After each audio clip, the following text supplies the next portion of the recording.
හරිම සුන්දර පාරක මම මේ ඉන්නේ. ඔබට පේනවද මේ ලස්සන දියඇලි පිරුණු සුන්දර පාරක සුන්දර වැඩක් සංවිධානය කරන ගමන් ඉන්නේ. පෙබරවාරි 22 වෙනිදා ඉඳලා පෙබරවාරි 28 වෙනකම් මෙන්න මේ පාරේ ස්වාමීන් වහන්සේලා පාදචාරිකාවක වඩිනවා. රිකිල්ලගස්කඩ මාදංගල රජමහා විහාරයෙන් ආරම්භ කරනවා 22 වෙනිදා පාන්දර. 28 වෙනිදා බදුල්ල මුතියංගන රජමහා විහාරයට වැඩම කරනවා.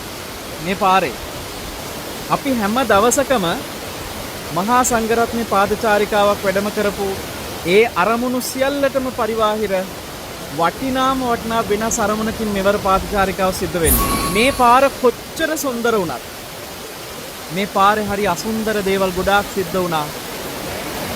ඒ තමයි දික්පාසු ලිකුණාටුවෙන් නායෑමෙන් විශාල පිරිසක් ඔබ දන්නවා මරණයටපත් වුණා.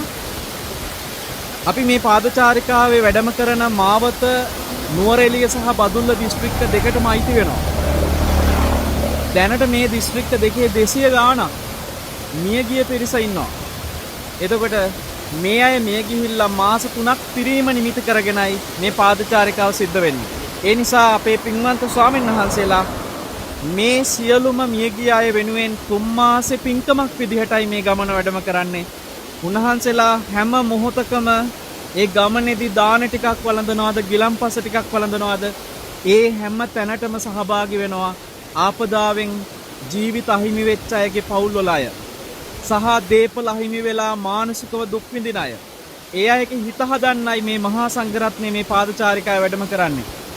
මහා සංඝරත්නයේ මේ විදියට මේ මධ්‍යම පළාත ඉඳලා ඌව පළාත දක්වා වැඩම කරන මේ ගමනේදී මේ වීඩියෝව දකින ඒ තදාසන්නේ බොහෝ දෙනා මේ පණිවිඩය දැකලා ඊටාම ආසාවෙන් ඊටාම ගෞරවයෙන් ඔවුන්ට මේ මහා සංඝරත්නයත් එක්ක මේ ගමනට පෙළ ගැහිලා තමන්ට ලැබෙන දුර්ලභ අවස්ථාවෙන් ඔවුන්ටත් පින් රැස් කරගන්න ඔබට තියෙන ලොකු වගකීමක්. ඒ තමයි මේ පණිවිඩය පුළුවන් තරම් බොහෝ දෙනාට බෙදා හරින්න කියලා ආරාධනා කරනවා.